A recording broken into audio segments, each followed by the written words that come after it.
트럼프의 발언에 미국 국방부 인사들이 골머리를 앓고 있습니다. 트럼프는 주한미군 방위비 분담에 대해 결단을 내려야만 한다. 안 되면 주한미군을 철수시켜서라도 그로 인해 한국의 핵을 허가하게 되더라도 말이다. 라고 주장해 한국은 물론 미국 전역을 뒤흔들어 놓고 있습니다.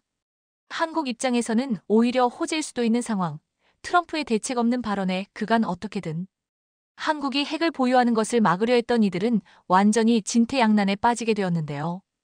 이를 수습하기 위해서일까요? 미국의 한국을 향한 태도가 무척이나 흥미롭게 흘러가고 있습니다. 자세한 소식 전해드리겠습니다. 세계가 한국의 핵 보유를 막고 있다. 어째서일까? 최근 주한미군 철수와 한국의 핵 보유 이슈가 미국 전역의 언론 매체들을 뜨겁게 달구고 있습니다. 저명한 언론 매체들마저 칼럼을 쓰며 집중 보도하고 있는데요. 한국 시간 25일 VOA 미국의 소리는 미국 하원 군사위는 지난 22일 전체 회의에서 이 같은 내용이 포함된 국방수권법을 통과시켰다. 공화당 소속 마이크 로저스 군사위원장 명의로 작성된 344쪽짜리 초안에는 이와 함께 모든 범위의 미국 방위 역량을 활용해 확장 억제에 대한 미국의 공약을 확인하는 것을 포함해 평화롭고 안정적인 한반도라는 공동 목표를 지원하고자 한미동맹을 강화해야 한다는 것이 의회 입장. 이라는 내용을 명시했다. 라고 전했습니다. 계속해서 VOA는 도널드 트럼프 전 미국 대통령이 오는 11월 대선에서 재집권에 성공한다면 주한미군 문제로 한국을 압박할 것으로 예상되는 가운데 미국 의회가 주한미군 규모 유지에 초당적 지지를 보냈다는 점에서 의미가 있다고 전문가들은 평가한다. 즉, 미국 주한미군 철수와 같은 자극적인 발언은 트럼프 단독의 주장일 뿐 미국 의회는 한국과의 동맹을 굳건하게 유지함과 동시에 한국의 핵 보유를 막고 싶어하는 입장인 것이다. 방위비 분담금을 올리자는 주장에는 어느 정도 찬성인 입장을 보였지만 그럼에도 불구하고 미국 의회는 주한미군 철수로 인해 한국에 벌어질 일을 경계하고 있는 듯하다. 라며 한국이 핵을 가지게 됨으로써 벌어질 상황을 충분히 인지하고 두려워하는 분위기라고 전했습니다. 마지막으로 매체는 국방수권법은 상하원 군사위와 본회의에서 처리된 후 대통령 서명을 거쳐야 법률 효력을 지닌다. 미국 공화당 대선 후보인 도널드 트럼프 전 대통령이 한국의 방위비 분담금 증액을 압박하면서 주한미군 철수 가능성을 시사하는 가운데 하원 군사위의 국방수권법 NDAA 국방예산법 초안에 주한미군 규모를 현 수준인 28,500명으로 유지하는 내용이 명시됐다. 초안의 표현 자체로는 법적 강제성은 없지만 내년 9월 말까지 적용되는 NDAA의 주한미군 규모가 적시된 것은 주한미군에 대한 의회의 초당적 지지를 보여준다는 점에서 상징성이 있다. 특히 이번에 공개된 것은 초안으로 향후 의회 논의 과정에서 표현이 더 강화될 가능성도 있다. 라며 트럼프와 미국 의회의 입장은 상반된다고 덧붙였습니다. 이런 미국 의회의 분위기를 읽지 못하고 으름장을 꺼낸 트럼프의 입장만 우습게 되는데요. 또한 해당 NDAA의 위원장 초안에 따르면 북한과 이란의 장거리 탄도미사일로부터 미국 본토를 보호하기 위해 2030년까지 미국 동부에 제3의 미사일 방어 시스템을 구축할 것도 요구했습니다. 그러면서 그 위치로 뉴욕주 포트드럼 기지를 거론했고 초안은 북한, 중국, 러시아, 이란 간 협력 문제와 관련해 국방부 장관 등의 연말까지 브리핑을 하도록 했습니다. 해당 브리핑에는 북한, 중국, 이란이 러시아 군이나 방위 산업기지, 정보기관 등에 제공하는 군사기술물질적 지원의 범위, 러시아의 우크라이나 침공 이후 러시아가 자국 지원에 대한 대가로 북한, 중국 등에 제공한 군사기술물질적 지원 등을 포함할 것을 초안은 요구하고 있다. 고 밝혔습니다. 이렇게 미국 의회가 입장을 명확히 밝혔지만 트럼프 측은 여전한 입장을 고수하고 있습니다. 트럼프의 의견을 대변하러 방송에 나온 엘브리지 콜비 전 미국 국방부 부차관보가 한국의 핵 보유에 긍정적인 입장을 보였기 때문입니다. 콜비는 이스라엘의 핵 보유는 나쁜 게 아니라 이스라엘 안보를 안정시키는 요소로 간주된다. 왜 한국에 같은 논리를 적용하는 게 안 되냐? 라면서 오히려 한국의 핵 보유를 찬성하는 모습이었습니다. 사실상 한국 입장에서는 나쁠 게 없는 제안이기도 했는데요. 방위비 분담에서 타협이 이뤄지지 않으면 주한미군 철수 이후 한국이 스스로 북한의 공격에 대비할 수 있도록 또 중국의 성장세를 견제할 수 있도록 국력을 키울 수 있는 기회이기 때문입니다. 한국의 핵 보유를 세계가 막고 있지만 주한미군이 철수하게 되면 더 이상 한국의 핵 개발을 막을 명분도 없어지는데요. 뿐만 아니라 미국이 중국을 견제하느라 더 이상 한국을 지켜줄 수 없다고 발표까지 한 상황, 한국의 비핵화를 유지할 필요가 사실상 없어진 미국에서 미국의 최대 동맹국인 한국의 발전을 막을 이유는 전혀 없었습니다. 명분은 주한미군 철수와 방위비 분담을 두고 장사하려는 것이었지만 그보다 더 큰 뜻은 미국의 최대 동맹국인 한국의 국력을 키우는 데에 있었습니다. 과연 트럼프가 이까지 염두에 두고 말한 것인지는 알 수 없으나 어쨌든 간에 한국에게는 큰 기회로 다가온 순간입니다. 그의 발언으로 인해 미국에서는 한국의 핵 보유 이슈가 크게 화두에 올랐기 때문입니다. 미국 내에서도 연일 이 문제에 대해 끝없는 토론이 이어지고 있는 와중 한국에 숨겨진 이것이 새롭게 발견돼 또 한 번 미국 전역을 뒤흔들어 놓고 있습니다. 미국 RSB에는 한국은 이미 핵무기를 보유한 것이나 다름없다 라는 내용의 영상을 하나 게시했는데요. 해당 영상은 지금 한국이 핵무기 개발을 시작하면 미국이나 프랑스 전문가들의 분석에 따랐을 때 한국의 기술이라면 단 몇 달, 아니 몇 주 만에 핵무기를 완성시킬 수 있다 라고 설명하고 있습니다. 계속해서 영상은 한국과 우호 관계를 맺고 있는 나라들은 한국의 군사기술력 수준에 대해 어느 정도 인지하고 있다. 영국은 한국이 보유하고 있는 기술이면 미국의 허가가 떨어지자마자 단 한 달이면 핵무기를 개발할 수 있을 것이라고 보고 있다. 이게 바로 전 세계가 한국의 핵무기 보유를 경계하는 이유. 짧은 시간 안에 한국이 얼마나 많은 수준의 핵무기를 보유할 수 있을지 가늠조차 안 되기 때문이다. 이어서 영상은 지난 5월 2일 미 상원 군사위원회에 출석한 에브릴 헤인스 국가정보국 국장은 한국 내에서 자체 핵무장 논의가 상당히 진행되고 있는 것으로 안다 라고 말했다. 그러면서 일각에서는 한국이 핵무기를 만들려면 국제사회의 반대가 있을 것이라고 했는데 전문가들은 러시아의 위협에 서방에서는 더 이상 반대하는 국가가 없을 것이고 중국의 공격적인 확장 정책은 아시아권 국가들도 한국의 핵무기 보유를 찬성하게 만들 것이라고 주장했다 라고 전했습니다. 마지막으로 영상은 한국은 핵무기 원료를 확보하는 데에 전혀 어려움이 없을 것이다. 이번 주한미군 철수 문제에 따라 한국에서 새롭게 발견된 사실에 따르면 이미 한국은 모든 준비를 끝마쳤다는 것이다. 현재 월성에 있는 폐연료봉 건식 저장시설, 일명 맥스터는 33만 6천 다발의 폐연료봉을 저장할 수 있는 규모다. 여기에 보관된 폐연료봉을 꺼내 재처리하면 고순도 플루토늄 26T 정도를 생산할 수 있고 이를 전량 핵탄두 제조에 사용할 경우 한국은 최소 4,330개의 핵탄두를 만들 수 있다고 파악했다. 이미 한국은 모든 게 갖추어진 지금 미국만 입장을 명확히 해주면 되는 상황인데요. 미국 RSB에는 해당 영상을 전하면서 한국은 마음만 먹으면 그 어떤 나라보다 빨리 핵무기를 만들어낼 수 있는 미국의 최대 동맹국가이다. 트럼프가 최근 대선 격전지에서 모두 우세한 것으로 나타나면서 재집권을 할 가능성이 높아지는 가운데 한국이 이를 기회 삼아 핵을 보유할 가능성도 함께 커지고 있다. 한국 입장에서는 미국이 어떤 입장을 취하던 나쁘지 않지만 기왕이면 한국의 국력을 좀 더 키워주는 쪽으로 결론이 지어지기를 바라고 있는 상황인데요.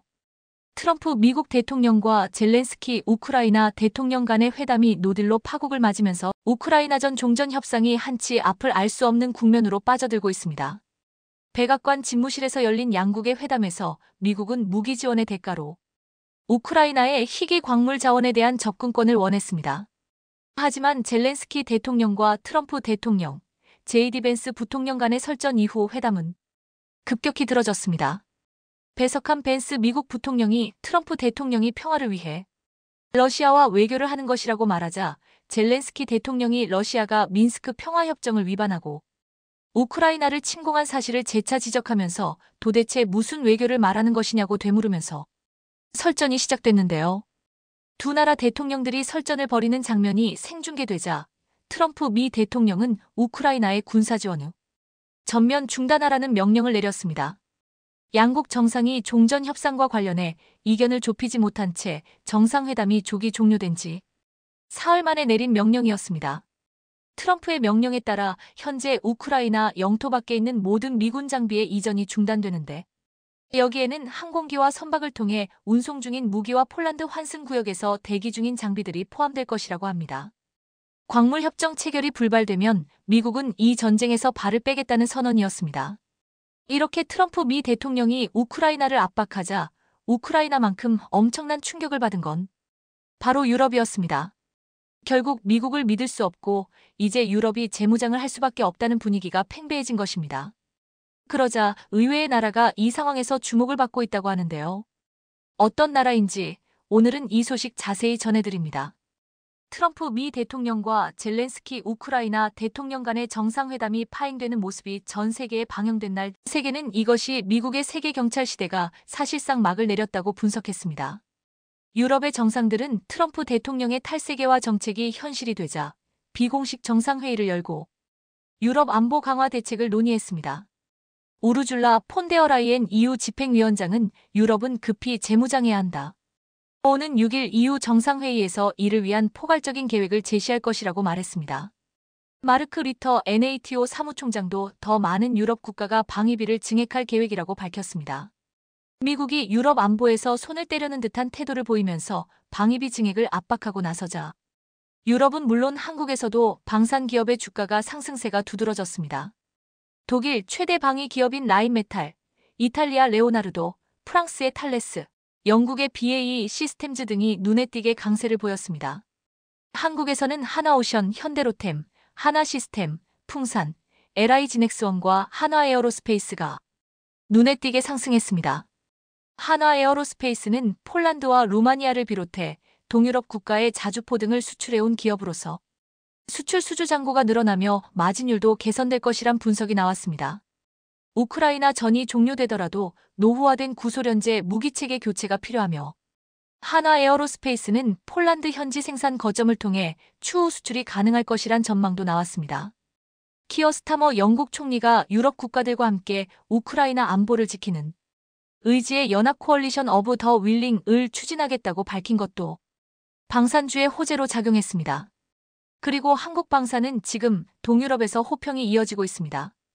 폴란드와 슬로바키아가 방위산업 협력 강화에 나선 가운데 양국 협력의 핵심 축으로 한국의 K 흑표 전차 기반의 폴란드형 K 전차에 대한 공동 생산 논의가 급부상하고 있습니다. 얼마 전 슬로바키아와 폴란드의 국방장관은 회담을 갖고 방산 분야 협력 강화를 위한 의향서를 체결했습니다.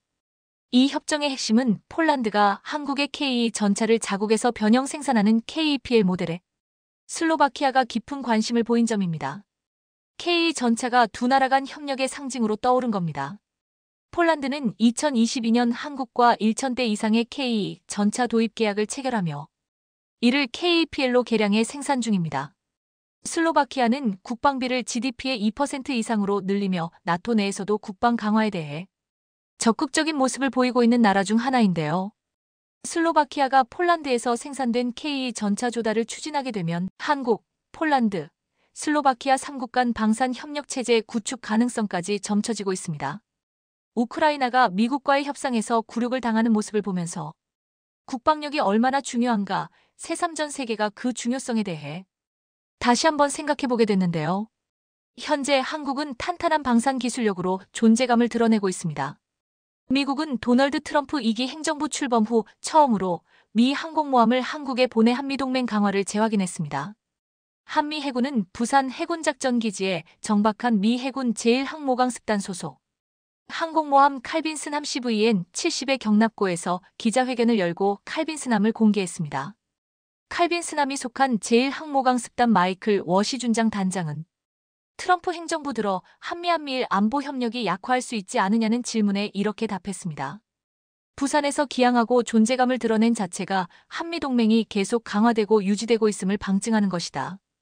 칼빈슨함은 같은 항모강습단 소속의 순양함 프린스턴함, 이지스 구축함 스터렛함과 함께 입항했는데요. 항모강습단은 부산에서 한미 교류 협력 활동에 나서다가 해군작전기지를 떠나면서 한반도 근해에서 이달 중 실시될 것으로 보이는 한미일 해상훈련에 참여할 것으로 전망됩니다. 칼빈슨함은 미국의 세 번째 니미츠급 항공모함으로 2기의 원자로가 길이 333m, 폭 77m, 비행갑판 76사m 규모의 선체를 움직입니다.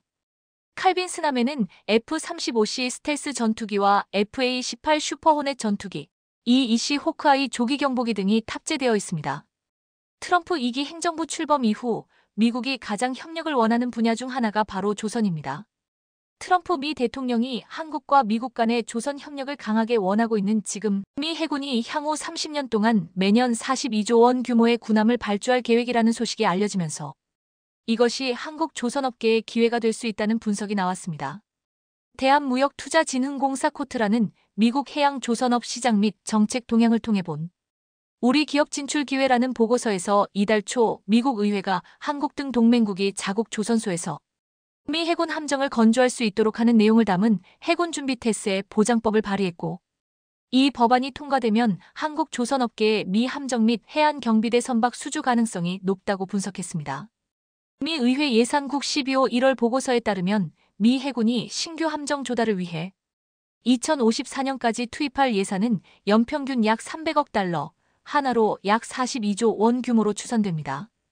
미국은 해군 전력 강화를 위해 현재 보유 중인 296척의 함정을 2054년까지 381척으로 확대하는 것을 목표로 설정했는데요. 이를 위해 매년 12척의 새 함정을 지어야 하는 것이 과제입니다. 그리고 이 과제를 위해서는 세계 최고의 기술력을 자랑하는 한국조선 산업이 간절히 필요한 상황입니다. 또한 이 보고서는 미 해군의 군함 유지 보수 MRO 및 신규 건조 시장도 한국 조선업계의 진출 목표가 될 수 있다고 강조했습니다. 미 해군은 앞으로 전함 MRO 사업에 연간 60억에서 74억 달러, 약 8조 8천억에서 10조 8천억 원을 지출할 예정인데요. 미국 내 조선소가 부족한 데다 설비도 노후화되었고 생산성은 말할 수 없이 저하되어 있어 미 전함 MRO 지원은 어제 오늘의 일이 아닙니다. 따라서 인도 태평양 지역을 담당하는 미 해군 칠함대는 일본 내 자체 정비센터를 운영하고 있으나 증가하는 MRO 수요를 처리가 어려운 상황입니다. 그래서 이 분야 역시 한국의 참여가 가능한 분야로 꼽히고 있습니다.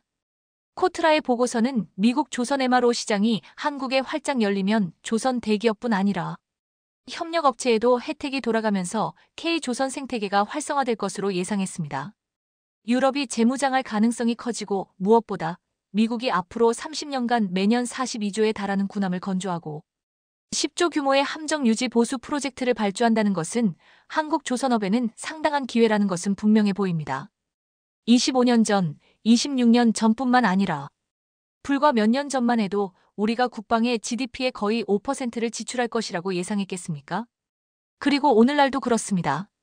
우리는 GDP를 볼 때 북대서양 연합에서 가장 많은 국방비를 지출하는 나라입니다. 폴란드 국민이 이에 동의하는 데는 한 가지 간단한 이유가 있습니다. 모두가 러시아 제국주의가 돌아왔고 러시아가 국가를 공격하고 있다는 것을 알고 있기 때문입니다. 2008년에 조지아를 공격했고 2014년에는 우크라이나를 공격했습니다. 사실 그때 전쟁이 시작되었기 때문입니다. 민스크 협정과 블라디미르 푸틴을 진정시키려는 다른 노력은 헛수고였습니다. 결과를 가져오지 못했으니까요. 이제 우리는 이 문제에 대해 어렵고 힘든 결정을 내려야 할 때입니다. 그래서 제가 오늘 이곳 브뤼셀에 온 것입니다. 저는 또한 사무총장에게 헤이그 나토 정상회담에서 이 문제가 논의되는 항목 중 하나이므로 북대서양 동맹이 GDP의 최소 3%를 채택하기로 결정하도록 사무총장에게 신청서를 제출했습니다. 물론 사람들이 원하거나 다른 국가가 원하면 더 많은 것을 할 수 있지만 기준은 GDP의 3%입니다. 우리는 그것을 국방에 할당해야 하며 즉시 그렇게 해야 합니다. 이 결정은 예를 들어 2030년이 아니라 즉시 실행되어야 합니다. 그 이유는 매우 간단합니다. 상황은 다음과 같습니다. 우리는 2030년까지 기다릴 수 없습니다. 이러한 결정은 신속하고 효율적으로 내려져야 하며 우리는 누구에게도 설명할 필요가 없기 때문에 우리의 군사적 잠재력을 재건해야 합니다. 우리는 나토 내 여러 회의와 다른 형식의 회의에서 수십 번 반복했습니다. 유럽은 전쟁 위협에 대해 전혀 준비가 되어 있지 않다는 것이 밝혀졌습니다. 사실 1990년대에 일부 사람들은 역사가 끝났고 더 이상 전쟁이 없을 것이며 우리 군대가 거의 청산되고 창고에서 탄약을 제거하고 다른 것들을 처리할 수 있다고 생각했습니다. 그리고 우리가 우크라이나를 도와야 할 때 우크라이나가 러시아로부터 스스로를 방어할 수 있도록 우크라이나에 무기를 신속하게 제공해야 할 때 우크라이나로 이전할 재고가 없다는 것이 밝혀졌습니다. 나토의 유럽 지역이 보유한 모든 탄약은 며칠 동안의 전쟁에 충분하다는 것이 밝혀졌습니다. 우크라이나를 방어하기 위해 며칠 동안 만 우크라이나를 방어할 수 있습니다. 그래서 이것은 우리가 결정적으로 바꿔야 할 부분입니다. 폴란드에서 우리는 즉시 이 결정을 내렸습니다. 그래서 우리는 미국과 한국에서 엄청난 양의 무기, 군사 장비를 구매하고 있습니다. 한국에서 구매하는 이유는 매우 간단합니다. 한국 파트너들이 매우 현대적인 장비를 몇 달 안에 우리에게 제공할 수 있다는 것을 알았기 때문입니다. 우리가 이미 구매한 K 전차와 K9 곡사포, 천무 미사일 발사대 모두 주문 후 1년이 기한이었습니다. 안제이 두다 폴란드 대통령이 6일 벨기에 브뤼셀 나토 본부를 찾아가 한국산 무기 도입에 대해서 노골적으로 말해 큰 주목을 받았습니다. 트럼프가 미국이 나토를 떠날 수 있다는 충격 발언을 한 이후 만들어진 자리여서 유럽국들 모두가 폴란드 대통령의 발언을 주시하지 않을 수 없었습니다. 유럽국들을 압박하던 트럼프는 지난 6일 또다시 나토 회원국들이 돈을 내지 않으면 방어해주지 않을 것이다라고 말했습니다. 유럽 내에서는 트럼프의 충격 발언 이후 자각론이 크게 부각되면서 국방비를 늘리고 빨리 무기를 도입해서 자국의 국방력을 강화시켜야 하는 상황이 되어버렸습니다. 그동안은 크게 주목하지 않았지만 한국산 무기를 과감하게 계약하고 엄청 빠른 속도로 국방력을 증강시킨 폴란드는 지금 상황에서 부러움의 대상이 되고 있습니다. 폴란드는 이미 나토의 다른 국가들보다 몇 발자국 앞서 나갔기 때문입니다. 트럼프에 의해서 러시아 우크라이나 전쟁은 결국 러시아가 침공한 영토를 내주면서 종전 협상이 진행되고 있습니다. 이것은 사실상 우크라이나의 패배로 여겨지고 더 나아가 유럽의 패배로까지 인식되고 있습니다. 이번 패배는 앞으로 러시아가 또다시 유럽을 향해 도발할 수 있다는 우려를 낳고 있습니다. 결국 미국이 방위비를 올리라고 압박하고 있는 상황이지만 미국이 지켜주지 않는다면 러시아의 위협에서 스스로를 지켜야 한다고 판단하고 있습니다. 폴란드 두다 대통령은 나토 국가들을 향해 우리가 왜 한국에서 구매했냐면 한국은 몇 달 안에 굉장히 현대적인 장비를 공급할 수 있었기 때문이라고 했습니다. 이날 두다 대통령의 한국 발언이 왜 더욱 강력하게 느껴졌냐면 나토국들의 방위비를 올리지 않는 것도 문제시되었지만 프랑스와 독일 등 나토 내 방산 강국들이 유럽 내에서 무기를 사야 한다고 말해왔기 때문이었습니다. 두다 대통령은 프랑스와 독일을 믿다가는 너무 많은 비용과 느린 납기로 빠른 전력 증강을 절대 할 수 없다고 말하는 듯 했습니다. 한국은 주문 뒤 배송 시한이 1년이다라는 두다 대통령의 말은 지금 독일산 전차를 구입한 국가들에게 충격을 주며 자국 내 비판의 소리가 커지게 만들고 있습니다. 지난해 3월 나토에 가입한 스웨덴은 최근 독일 레오파드 EA8 44대를 구매하기로 했습니다. 원래 독일산 전차를 써왔기에 통일성 때문에 레오파드를 구입했다고 하지만 지금 자국 내에서 비싼 가격과 느린 인도 시접에 대한 비판이 나오고 있습니다. 이미 독일군과 노르웨이 등에서 주문한 물량이 밀려있어 받으려면 2030년에 가능하다고 했습니다. 이에 한 스웨덴 네티즌은 배달이 너무 느리다. 왜 독일인들은 그렇게 게으른가? 그들은 무기 배달에 대해 한국에서 배워야 한다. 라고 일침을 놓았습니다. 이미 지난 2023년 나토 회원국인 노르웨이가 K 전차가 평가에서 월등했음에도 정치적인 이유로 독일산 레오파드 전차 선택한 바 있습니다. 레오파드 EA8의 가격은 대당 500억 원으로 K 전차의 2배에 가깝고 생산이 너무 느리기 때문에 유럽에서는 비판이 쏟아지고 있습니다. 이미 계약한 노르웨이는 초도 물량을 빨라야 2026년에 받을 수 있다고 했는데 비슷한 시기에 K 전차를 계약한 폴란드는 벌써 98대를 받아서 실전 배치를 끝냈습니다. 최근 폴란드 육군은 실전 배치한 K 전차들을 몰고 나와 화력 훈련을 실시했는데 진창을 뚫고서 전진하며 화력을 과시하는 장면들이 인상적이었습니다. 계약한 지 3년도 안 돼서 100여 대의 K 전차를 받아 막강한 전차 부대를 만들어 훈련하는 폴란드를 주변국들은 부러워할 수밖에 없다고 했습니다. 레오파드를 생산하는 독일 KNDS는 유럽 내에서 한국 현대로템의 속도에 크게 비교되자 2026년 말에나 주겠다는 노르웨이 레오파드 EA8 전차를 최대한 앞당겨 일대를 지난해 11월 인도한다고 했습니다. 그래봐야 고작 일대라며 일각에서 이것은 그저 쇼에 불과하다고 말했습니다. 노르웨이는 원래 옵션으로 18대 추가 도입을 계획했지만 최근 가격 폭등과 인도 시기 등의 문제로 18대는 포기했습니다. 그리고 이 금액으로 한국의 천무를 사겠다는 계획을 짜고 있습니다. 지난해 말 발트 3국 중 리투아니아가 K 전차가 아닌 레오파드 1을 선택하기도 했는데 여기에는 독일군이 주둔하는 것을 의식한 정치적인 선택이라고 했습니다. 독일군이 지켜준기 때문에 독일산 전차를 사준 것이라고 해석되었는데 지금 독일군의 위용은 땅으로 떨어진 상태입니다. 독일에서는 트럼프 발언 이후 유럽 자체 방위력 증강을 외치면서 독일에서도 징병제 복귀론이 불거지면서 독일의 젊은이들이 벌벌 떨고 있다고 했습니다. 지난해 독일 의회 국방위원회에 제출된 보고서에 리투아니아 동맹군이 독일군의 무선 장비 시스템이 뒤처졌다고 놀렸다는 얘기까지 나왔다는 내용이 있었는다. 국제연합 군사훈련에서 쓰일 장비 측면에서 보면 독일 연방군은 동맹 사슬에서 가장 약한 고리로 전락했다고 적혀 있었다고 했습니다. 독일군은 장비와 실전 경험이 약해서 리투아니아군에게도 놀림받는 존재가 되었다는 것입니다. 최근 유럽에서 K 전차에 관심을 가지고 도입을 시도하는 국가들은 독일산 전차를 구입한 국가들과 달리 자국 내에서 환호를 받고 있습니다. 슬로바키아는 전차 104대를 구입하겠다고 하면서 K 전차와 독일 레오파드 EH, 미국 에밀 A2 에이브람스 중에 선택하겠다고 했습니다.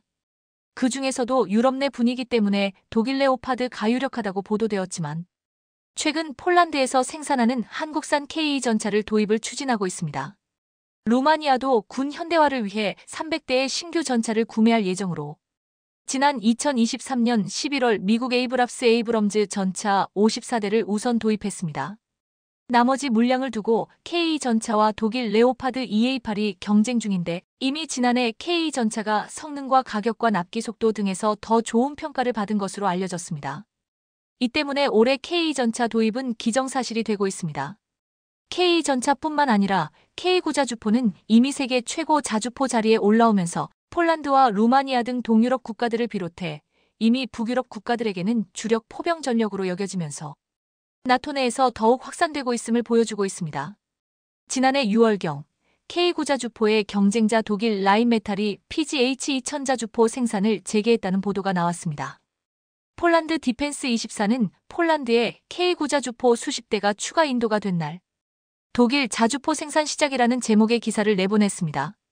독일군과 우크라이나의 신규 주문으로 인해 공장이 다시 생산에 들어갔다고 알리면서 이 자주포는 2025에서 2030년에 인도될 예정이라고 했습니다.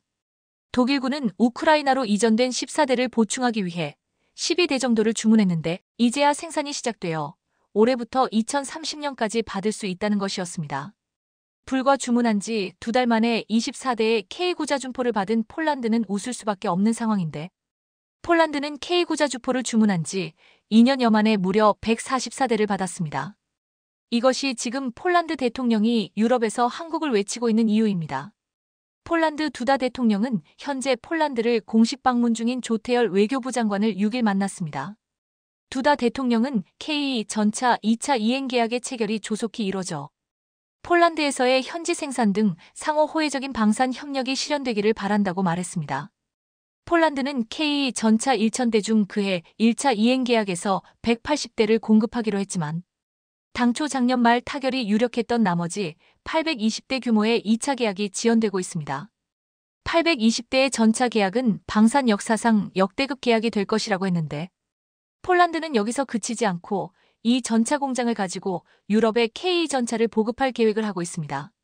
이러한 계획에 유럽국들이 빨리 전차를 살 수 있게 결정적 도움을 준 이가 있는데 2년 전 폴란드 수출 계약 체결로 당당히 세계 무대에 데뷔한 대한민국 대표 전차 K. 지난 11월 페루 육군과 K2의 개발사 현대로템이 지상무기에 대한 총괄 협약을 체결하면서 유럽을 넘어 남미에도 진출하게 되었습니다. 페루는 이번 협약 체결로 폴란드에 이어 세계에서 두 번째로 K 수입을 확정한 나라가 되었는데요. 협약 체결 후 페루 언론과 유튜버들은 K2에 대한 찬사를 이어가며 K2에 대한 기대를 나타내고 있습니다. K2가 안데스 산맥과 사막 등 자국의 험난한 지형에서도 제 역할을 해줄 거라 믿어서죠. 이는 K2보다 더 일찍 세계 시장에 진출해 더 많은 나라에 수출한 전차라고 중국에서 자랑하는 VT사에서는 기대하기 어려운 모습입니다. VT사를 비롯한 중국 전차들은 험지에서의 기동은커녕 일반적인 기동 시에도 미덥지 못한 모습들을 너무 많이 보여와서인데요. K2가 어떻게 페루의 마음을 사로잡았는지 자세히 알아보겠습니다. 11월 16일 현대로템과 페루 육군은 K2와 차륜형 장갑차를 포함한 지상무기에 대한 총괄 협약을 체결했습니다. 이 협약 전에도 현대로템은 5월에 페루 차륜형 장갑차 공급 사업자로 선정되었기에 그에 대한 협약이 체결되리라고 예상할 수 있었지만 K2에 대해서까지 체결된 건 뜻밖이었습니다. 현대로템 측은 협약 후 페루가 KE 전차를 수입하기로 결정을 내려 총괄 협약 체결에 이르렀다. 수출은 확정된 것이라고 밝혔습니다. 구체적인 도입 시기와 규모는 차후 합의가 필요하지만 도입 자체는 확정된 건데요. 이에 대해 방종관 국가전략연구원 전력개발센터장은 지상무기의 핵심이면서 고가 무기인 전차를 한국산으로 선택했다는 것은 KE 전차의 우수성과 경쟁력을 인정했다는 것이다. 산악 지형에서 우수한 기동성을 가진 KE 전차에 대해 페루 주변국들도 주목하고 관련 정보를 입수하려 할 것이라고 했습니다. 실제로 협약 체결 직후 아르헨티나의 군사 매체 FDRA는 KE 블랙팬서 한국이 만든 세계 최고의 MBT 주력 전차라는 기사를 내 페루가 왜 KE를 도입하려고 하는지 자세히 분석했습니다. 기사는 레오파르트 2, 에밀 A, 에이브람스, 챌린저 2, T-14 아르마타는 오늘날 주요 전차 목록에서 최고로 간주되고 있다. 하지만 대한민국의 KE 블랙팬서는 이 목록 맨 위에 오를 자격이 확실히 있다. KE는 종합적 성능에서 에밀 A, 에이브람스도 능가하는 엄청난 위력을 갖고 있으면서도 무게는 10t 이상 가볍다.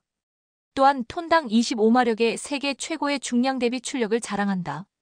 특히 상하좌우로 궤도의 각도를 조절할 수 있는 서스펜션은 KE의 가장 큰 특징으로 험지에서의 기동 중에도 궤도의 장력을 지속적으로 유지하는 동적 궤도 장력 조절 시스템도 장착되어 있다.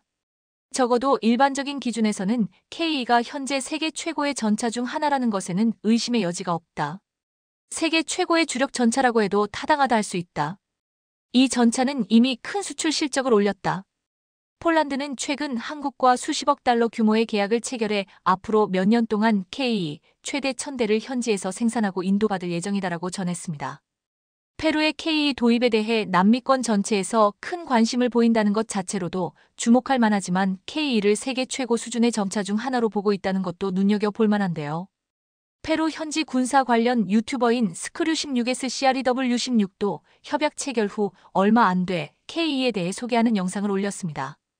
해당 영상의 제목도 페루는 세계 최고의 탱크를 구매할 것이라고 공식 발표에 따로 KE가 세계 최고급 전차임을 강조하고 있는데요.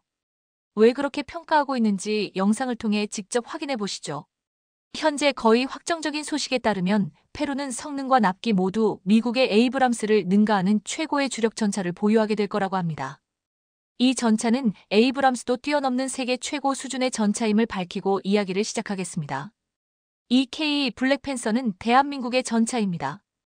2024년 우리는 페루와 한국이 전략적 동맹을 강화하려 하는 걸 목격했고 그 결과 한국은 페루의 가장 중요한 군사적 동맹국이 되었습니다. 이 전차는 특히 산악 지형에서 아주 효율적으로 작동할 수 있도록 설계되었고 낮은 차체와 작은 크기는 도시 지역에서 사용하기에도 적합합니다. 이는 한국뿐 아니라 페루에서도 큰 장점이 되어줄 겁니다.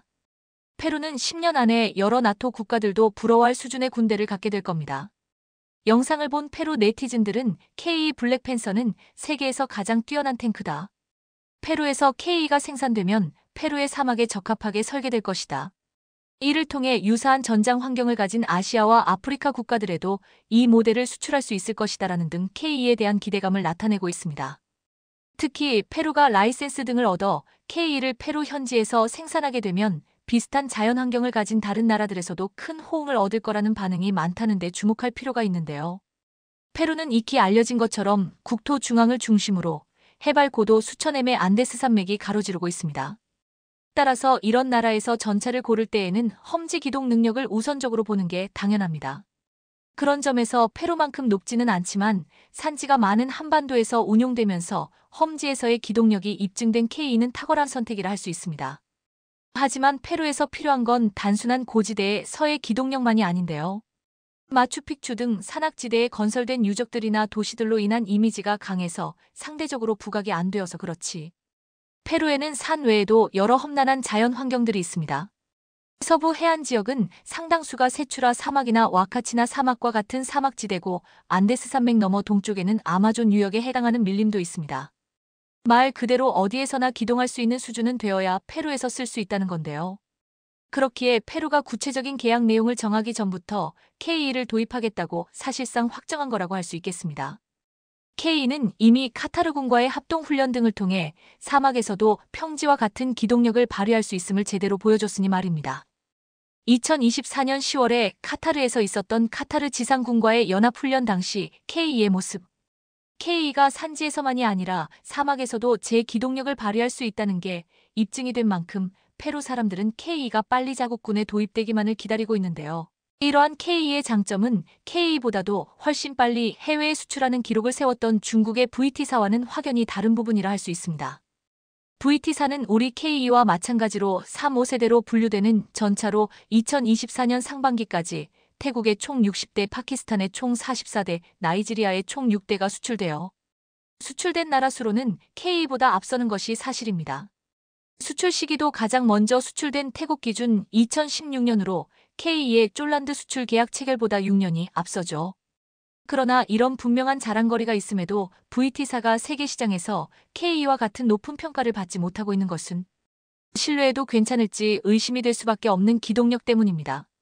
단적인 예로 VT사는 2024년 11월에 열렸던 주하이 에어쇼에서 너무나 큰 망신을 당했는데요. 영상에서 나온 것처럼 한 대는 전속력으로 달려와 언덕을 오르내리려고 하다 갑자기 멈춰버렸고 다른 한 대는 그냥 평지에서 주행을 했을 뿐인데 갑자기 멈춰버렸습니다. 멀쩡히 잘만 움직이던 전차가 난데없이 말을 안 들은 겁니다. 참고로 VT사는 수출용으로만 만들어지고 중국군은 쓰지 않는 전차인데요. 이런 꼴을 보면 자기들도 못 써먹을 걸 다른 나라들의 돈 받고 팔아먹는 걸로 생각될 수밖에 없습니다. VT4 이전에도 중국 전차들은 기동성이나 안정성에 있어서 너무나 처참한 모습들을 여러 차례 보여왔는데요. 2016년에 러시아에서 개최된 탱크 바이애슬론 대회에 출전했던 96식의 개량형인 96B는 주행 중 궤도를 굴러가게 하는 보기륜이 빠져버리는 일을 겪었습니다. 실전이 아닌 친선 대회였기에 망정이지 전장이었으면 목숨이 달아났을 상황입니다.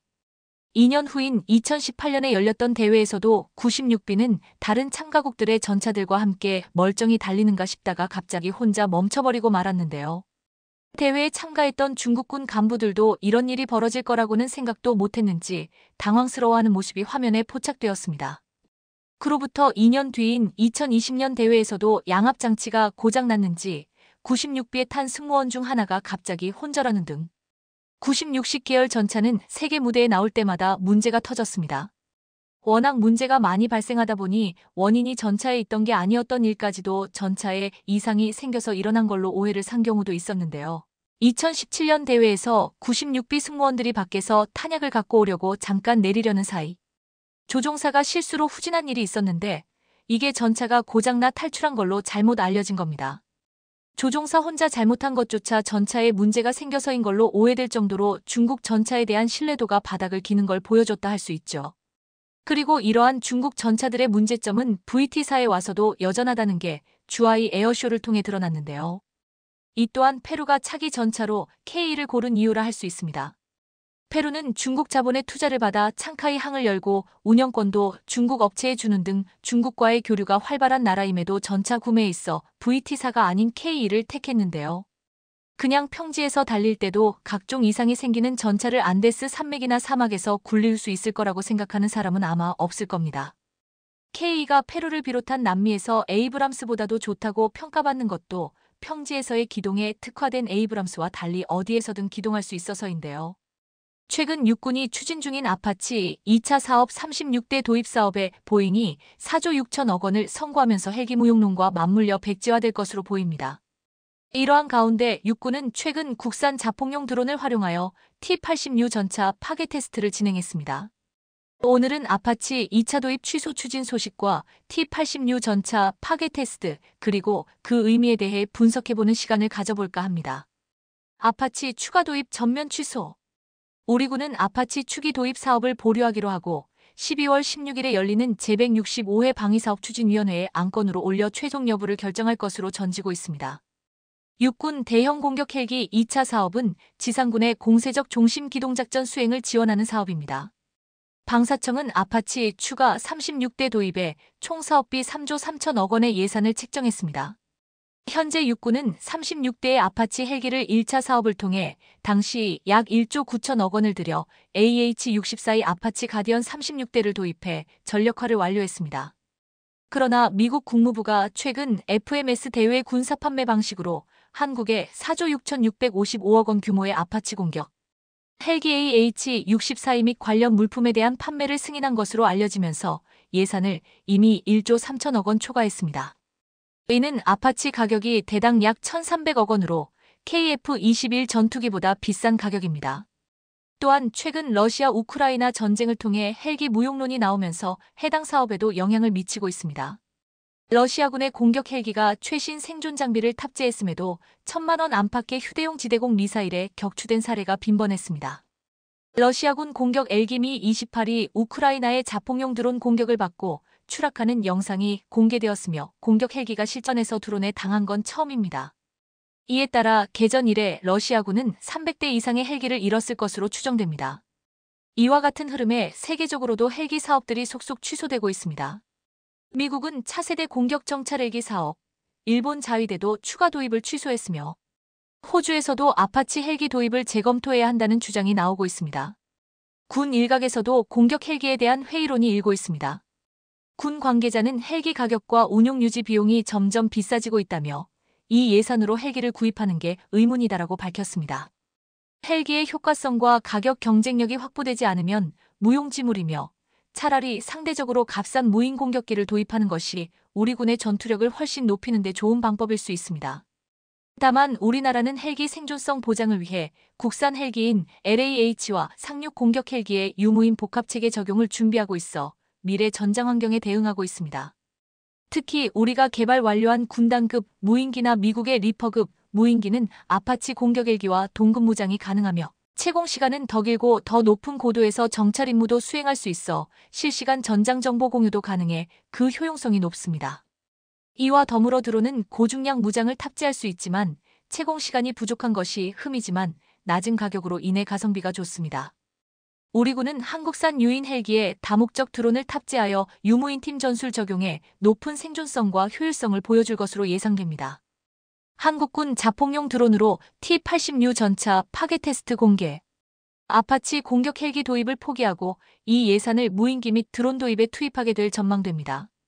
이에 육군이 최근 러시아제 T-80U 전차를 대상으로 공격용 자폭 드론을 사용한 폭파 실험을 했습니다. 육군은 현대전의 필수 요소가 된 공격 드론 전력화를 본격화하기 위해 최근 우리 방신 기업이 개발한 제품과 기존 정찰 드론을 개조한 공격 드론을 활용한 전투 실험을 진행한 것입니다.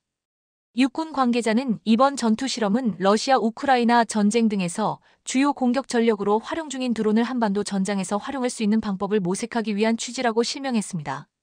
현대전은 최첨단 기술의 향연이라고 할 정도로 전해 보지 못한 여러 장비가 활용됩니다. 이를 가능하게 하는 인공지능 AI의 지상군 유무인 복합선 투체계에선 다른 어떤 장비보다 드론이 주요 전력으로 주목받고 있습니다. 육군에서도 드론을 활용한 각종 실험을 여러 차례 하면서 완성도를 높여가고 있습니다. 조만간 전 제대의 드론을 전력화하고 전평시 드론 운용으로 지상군 유무인 복합전투체계를 조기에 구축한다는 방침입니다. 이에 육군은 기존 무기체계와 드론을 상호 보완적으로 활용하기 위한 드론 운용 추진 전략 5의 중점을 최근 수립했습니다. 우선 대량 드론 운용을 위해 병력 부대 전력 구조가 융합된 군 구조 발전에 나서게 됩니다. 5는 2026년까지 중대급 60 박격포를 드론봇 중대로 동합해 정찰 공격 드론과 함께 복합 운용할 예정입니다. 또한 대대 화기 중대를 전투지원대로 개편해 81M 박격포, 대대급 무인 항공기 UAV 등과 같이 운용할 계획입니다. 드론을 이동 표적에, 박격포를 지역 고정 표적에 활용하도록 분해 구조를 개편할 것입니다. 두 번째 드론 작진 수행 개념 발전은 대량의 드론을 전장에 먼저 투입해 적군을 공격하고 이를 바탕으로 전장 주도권을 아군이 조기에 가져오는 등 최단 시간 최소 희생으로 승리하기 위한 방법을 연구하고 있습니다. 드론 운용 교육 훈련 장비 관리에 관한 드론 운용 지침실을 작성하는 등 새로운 작전 개념을 도출 중입니다.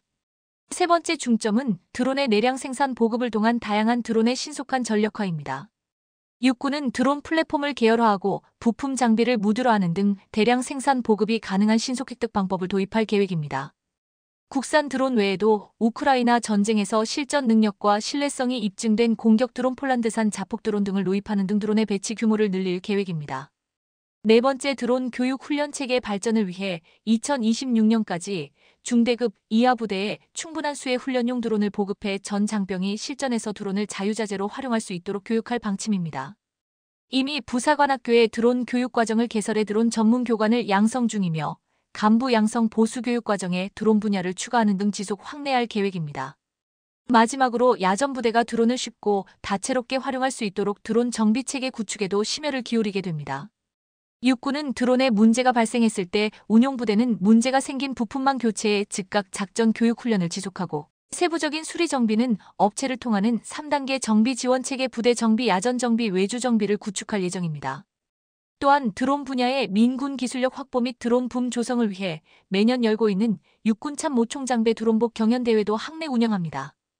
이미 올해부터 드론 폭탄 투하와 드론 직충돌 종목을 추가했습니다. 직충돌 종목은 우크라이나 전쟁에서 활용돼 널리 알려진 드론 기술 건물 내부 통과, 변칙기동, 목표물 식별 직충돌을 적용해 대회를 진행하고 있습니다. 육군은 전쟁 패러다임의 전환과 인구 절벽으로 인한 병역 자원 감소 등 급변하는 안보 환경에 대응해 AI 기반 지상군 유무인 복합 전투 체계를 조기에 구축하는 등 첨단 과학기술 기반의 최정예 육군으로 거듭나기 위해 노력할 예정입니다. 이번에 아파치 헬기 도입이 취소가 된다는 것은 우리 군의 빠른 무인기 및 드론 무기체계 전환을 의미하게 될 것입니다. 북한군 18명이 우크라이나 국경 근처에서 무단 이탈했다. 우크라이나 매체 키이우 포스트. 우크라이나 매체 키이우 인디펜던트는 지난 15일 북한이 러시아에 1만 명의 군인을 파병했다고 보도했습니다. 젤렌스키 우크라이나 대통령은 지난 10월 13일 러시아가 이번 가을 우크라이나에 대한 전면적인 침공을 지원하기 위한 계획에 북한의 실제 전쟁 개입이 포함될 것이라고 말했습니다. 지난 15일 안드레이 루덴코 러시아 외무차관은 러시아와 북한 간 조약에 따라 북한이 공격을 받으면 군사적 지원을 제공할 것이라고 밝혔습니다. 이것은 이번에 북한에게 병력 지원을 받고서 주는 약속과도 같았습니다. 러시아는 전쟁이 장기화되면서 병력 부족이 심해지고 있는데, 우크라이나군 참모총장은 그동안 러시아는 67만 190명의 병력을 잃었다고 했습니다. 러시아는 우크라이나에 매일 상당량의 군사 장비를 잃고 있을 뿐만 아니라 현재 전쟁에서 심각한 병력 부족에 시달리고 있으며 강제 징집과 군인 입대에 대한 일회성 지불을 하며 공경에 처해 있는 것으로 알려져 있습니다. 북한군은 약화된 병력을 회복하기 위한 노력의 일환으로 최전방 돌격부대에 배치되어 이번 전쟁의 막판 판세를 결정지을 가장 중요한 핵심이 될 수도 있다고 분석되고 있습니다. 최근에 최대 3,000명의 북한 전투병이 부랴트 공화국에 있는 러시아군 제11공 수돌격여단 기지에서 특별 부랴트 대대를 구성하도록 훈련을 받고 있다고 알려졌습니다.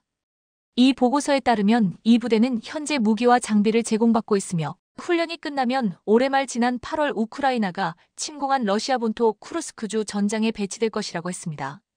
그런데 러시아가 우크라이나에 잃은 땅을 되찾아줄 것이라 믿고 있는 북한군이 부대가 완성되기도 전에 대형 사고를 쳤습니다.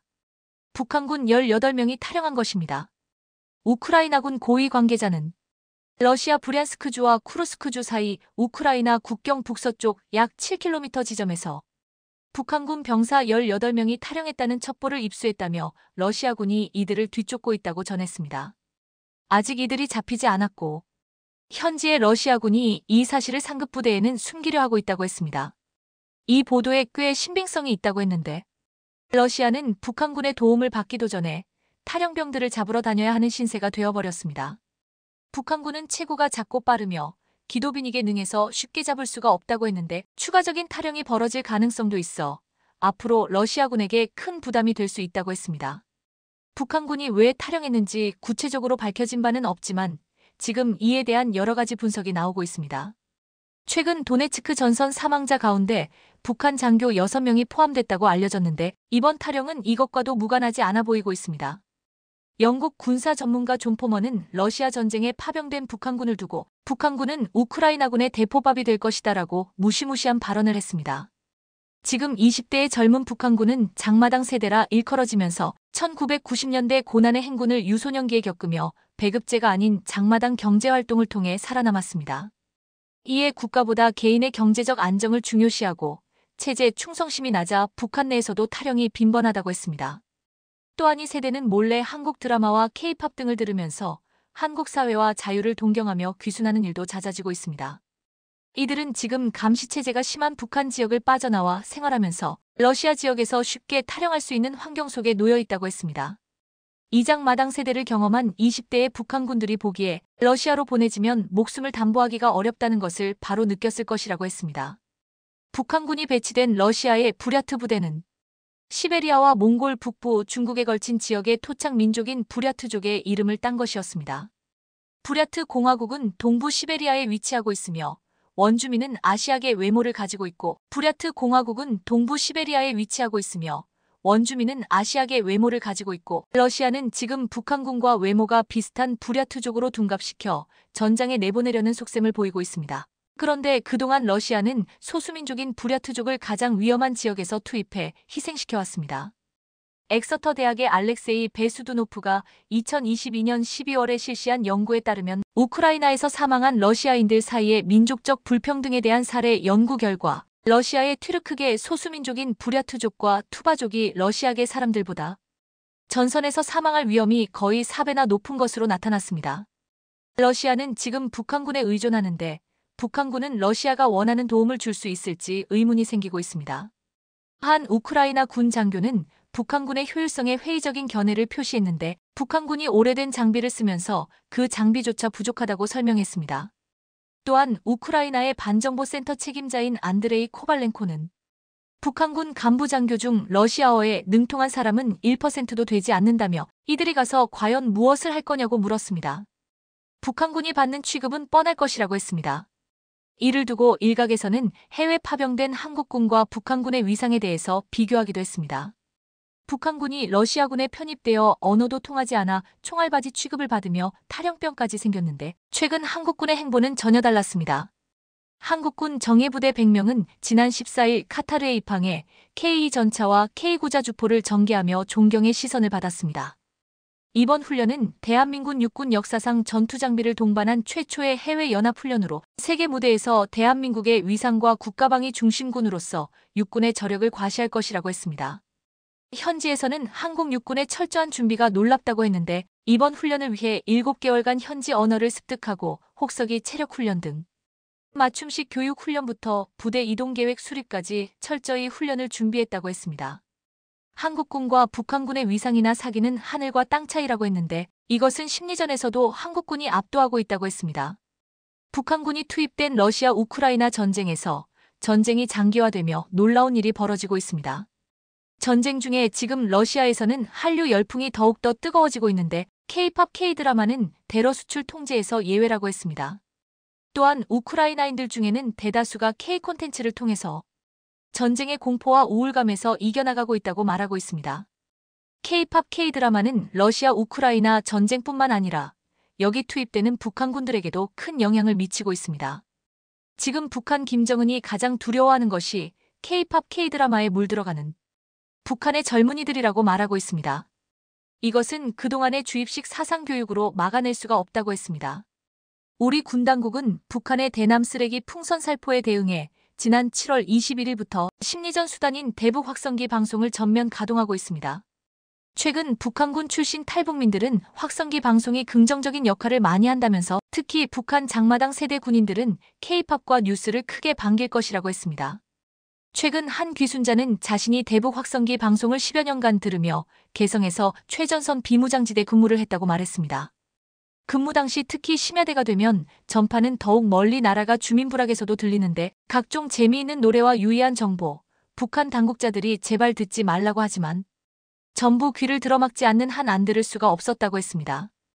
이 대북 확성기 방송을 50여만 명의 북한군이 듣고 민간인까지 합치면 70만 명이 듣게 된다고 했습니다. 이를 듣고 탈영하거나 귀순한 이들이 생겨나고 있는데 북한 사회에 적잖은 영향을 미치고 있다고 했습니다. 이것 때문에 지금 김정은이 발작증을 일으키고 있다는 것입니다. 이 방송을 들은 주민이나 군인들 중에는 BTS의 음악을 들으면서 K-팝 팬이 된 이들도 많다고 했습니다. 북한에서는 BTS를 암암리의 방탄배낭이라고 부른다고 했는데 그들 사이에서 BTS 음악을 들어본 적이 있는지 또는 BTS 팬인지를 확인하는 은어를 이렇게 말한다고 했습니다. 우크라이나의 무례한 행동이 계속되고 있습니다. 우크라이나 대사인 포노마렌코 대사는 최근 자신의 SNS 계정을 통해 우크라이나에서 국제방위산업 포럼이 열렸다는 소식을 전했습니다. 30개국 100개 넘는 군사 분야 기업들이 참석했다며 우크라이나 방위산업이 글로벌 시장에서 강력한 플레이어가 되었다고 자칭했습니다. 그런데 글 말미에 붙인 말은 논란의 씨앗이 되었습니다. 왜 한국 기업들은 초대를 받고도 참석하지 않았는가? 이번 우크라이나 방산 포럼에 한국 기업들도 초대했는데 단 한 기업도 참여하지 않은 사실을 지적한 것인데요. 마치 한국 기업들이 우크라이나 국제 포럼에 무조건 참석해야 한다는 태도에 많은 한국인들이 불쾌감을 드러냈습니다. 무조건 참석해야 행사도 아니고 게다가 러우 전쟁이 지속되는 가운데 한국 기업이 참여하는 것은 정치적인 부담이 될 수 있습니다. 한국이 우크라이나 지원을 간접적으로 하는 것은 러시아를 자극하지 않기 위한 것이라는 사실을 누구보다도 잘 알고 있는 우크라이나가 대놓고 한국을 비난하며 지목한 것은 굉장히 무례한 행동입니다. 또한 당시 한국은 카덱스 2024를 준비하고 있었으며 이는 국내 최대 규모 방산 전시회였습니다. 기업들이 총력을 기울여야 할 이번 행사를 내버려 두고 정치적으로 부담스럽고 얻을 것도 없는 우크라이나 행사에 참여할 이유가 없습니다. 주한 우크라이나 대사의 발언은 자기 객관화가 부족한 황당한 발언입니다. 심지어 최근 북한의 러시아 파병이 밝혀지자 은근히 한국 역시 우크라이나를 위해 지원을 늘려주었으면 좋겠다는 뉘앙스를 풍기고 있는데요. 이는 사실상 한국 전쟁을 부추기는 말과 같으며 굉장히 뻔뻔한 발언이라고 할 수 있습니다. 또한 친일 행보를 보이며 한국을 자극하는 발언을 잇따라 쏟아낸 코르센스키 주일 대사는 더욱 가관입니다. 세르게이 코르센스키는 러시아는 한국과 비슷한 파시즘 국가다 라는 황당한 주장을 리트윗하며 지지하고 나섰는데요. 뿐만 아니라 공식 SNS를 통해 혐오 발언을 퍼뜨리고 일본 전범들이 있는 야스쿠니 신사를 직접 찾아가 참배하며 조국을 위해 목숨을 잃은 이들을 애도한다는 글을 올리기도 했습니다.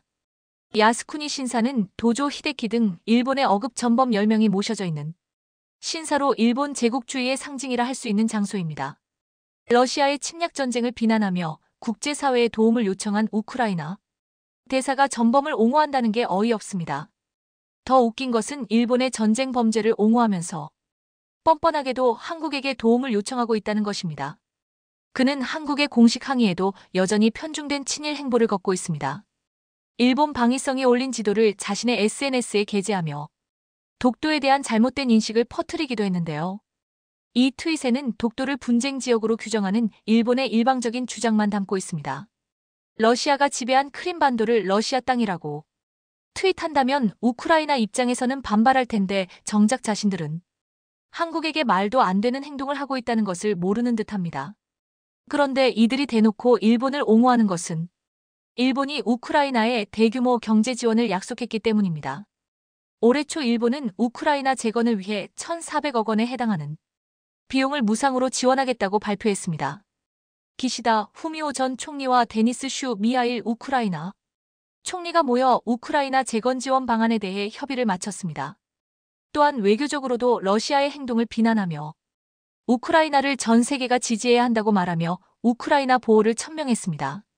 다른 국가들과는 달리 전폭적인 지지를 보였죠. 일본이 러시아와 맺은 사할린 유전 관련 사업을 위태롭게 하는 행동임에도 불구하고 미국을 따라 우크라이나를 지지하며 러시아를 버리는 행보를 보인 것입니다. 물론 이로 인해 우크라이나는 일본을 열렬히 지지할 만합니다. 하지만 불확실한 약속만을 믿고 한국을 등진다는 것은 이해되지 않는 판단입니다. 영국 일간지 텔레그래프는 러시아 침공 이후 12개국의 우크라이나 지원 정도를 조사했습니다. 1에서 4점 점수 분포에서 한국은 2점대를 기록했습니다. 1점은 가장 낮은 지원을 한국과 4점은 전폭적인 지지를 한국과를 의미합니다. 한국은 러시아와의 관계 때문에 우크라이나 지원에 있어 소극적일 수밖에 없어 전체 순위는 27위에 그쳤습니다. 그런데 우크라이나의 모든 걸 퍼질 것처럼 말하던 일본은 고작 30위에 그쳤습니다. 일본의 말은 겉으로만 번지르르 했지 실질적인 지원은 한국보다 미흡하다는 것입니다. 이런 사실을 외면하고 우크라이나 대사들은 한국을 멀리하고 일본만 찬양하고 있으니 어이가 없습니다. 전문가들은 한국 없이는 우크라이나가 지금까지 버티고 있지도 못했을 것이라고 말하고 있습니다. 전쟁에서 가장 중요한 전쟁 물자 포탄 공급에 있어서 한국이 결정적인 역할을 했기 때문이죠. 심지어 워싱턴 포스트는 이와 관련해 충격적인 사실을 보도했었습니다. 바로 유럽 전체가 우크라이나에게 포탄을 지원한 양보다 미국을 통해 한국이 우회 지원한 포탄량이 더 많다는 것이었습니다. 우크라이나 전쟁이 장기화되면서 지원하는 국가들의 군수물자도 바닥을 드러냈습니다. 이는 미국도 마찬가지였고 우크라이나에 포탄을 지원해야 했기에 미국은 한국에 도움을 요청했습니다. 한국은 미국의 요청에 따라 우크라이나에 수십만 발의 포탄을 우회 지원했습니다. 러시아의 심기를 거스르지 않고 우크라이나를 지원하기 위한 최선의 선택이었습니다. 우크라이나가 전쟁에서 군사적 목표를 달성하기 위해서는 최소 월 9만 발의 포탄이 필요합니다. 이를 계산하면 최소 33만 발 이상의 155포탄이 필요한데 미국 공장을 아무리 가동해도 이 정도 수량을 맞추기는 불가능에 가깝습니다. 결국 우크라이나가 전쟁을 계속할 수 있었던 것은 사실 한국의 무기 지원 덕분이었습니다. 만일 한국이 끝끝내 포탄 지원을 하지 않았더라면 우크라이나 전역은 이미 러시아에게 넘어갔을 것입니다. 러시아도 이 사실을 잘 알고 있었습니다. 우회 지원에 대해 공식적으로 문제 삼지는 않았지만 간접적으로 한국을 비난했습니다. 이것이 얼마나 이기적인 행동인지 알 수 있습니다. 심지어 한국이 본격적으로 우크라이나에 살상 무기를 지원하겠다는 의사를 밝히자 러시아는 즉각 성명을 발표하며 강경 대응을 했습니다.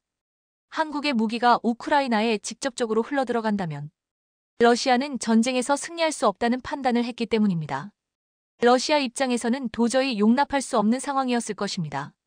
러시아 외무부 대변인 마리아 자루바가 한국의 무기 수출 현황을 예의주시하겠다고 언급한 것도 러시아가 한국의 무기 수출에 대해 두려움을 느끼고 있음을 보여주는 발언이라고 해석할 수 있습니다.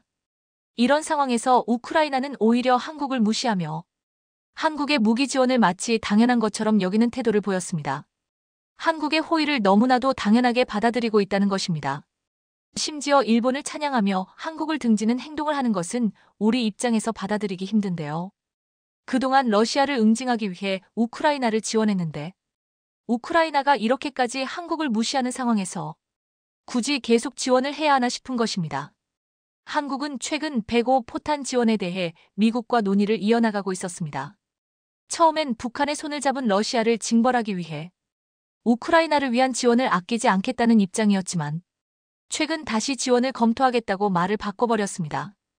또한 한국수출입은행이 우크라이나 정부를 상대로 1,320억 원을 대출하기로 한 결정에 대해서도 조금 더 생각해보겠다고 하며 유보적인 태도를 보였습니다. 우크라이나 정부의 적극적인 협력을 약속했던 한국.